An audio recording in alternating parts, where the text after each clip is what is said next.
Jason Chandler with Photo Diaries. How you doing? Oh, this is the guy I've been looking for. I love you, man. I love everything you do. Hey, back at you. The greatest and most uniquely American of rights. And I say this in front of the seat of the government. It is the right to be left alone.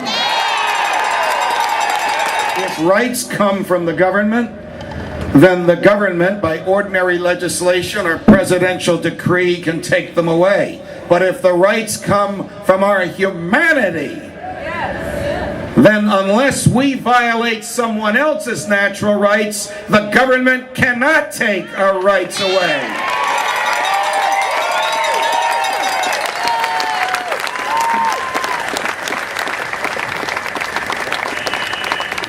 This is not just a Democrat, uppercase D, or Republican, uppercase R problem. It is a problem with government today. There's a Republican version of big government just as assaultive to our liberties, and there's a Democrat version of big government. Why should the government be able to spy on us? We should be able to spy on them.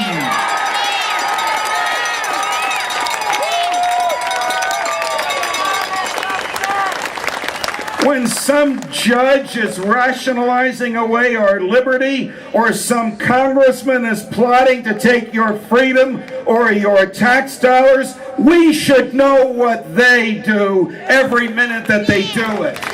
The camera is the new gun.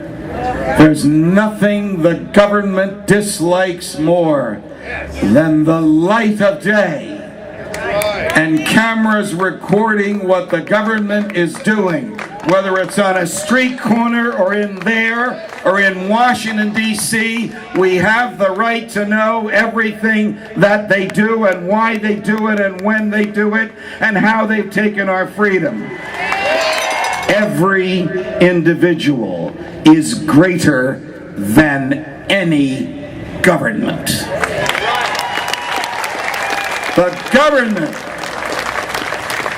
is based on fear and force. You don't have to take my word for it. The second president of the United States, John Adams, said, of course the government is based on fear. And the first president, George Washington, said, government is not reason, it is force. Whenever the government wants something, it scares us. IRS. During the Civil War, Lincoln tried civilians in this state where no battles occurred by military tribunal. After he died, the Supreme Court invalidated everything the military tribunals did. During the First World War, the Wilson administration locked up 2,000 people and called them anarchists. Same thing as enemy combatant. No trial, no charge, just jail for the duration of the war. In World War II, FDR locked up 150,000 Japanese Americans, people born in the United States, who got no trial and had no charges, and when the war was over were given $25 and told to go home. The government hates freedom. It is an obstacle to every one of their designs.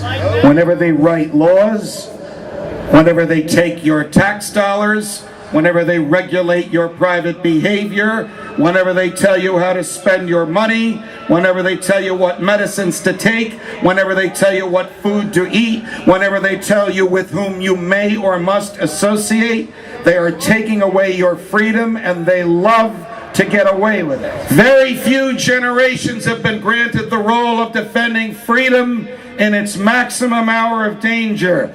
This is that moment, and you are that generation, and now is that time to defend our freedoms.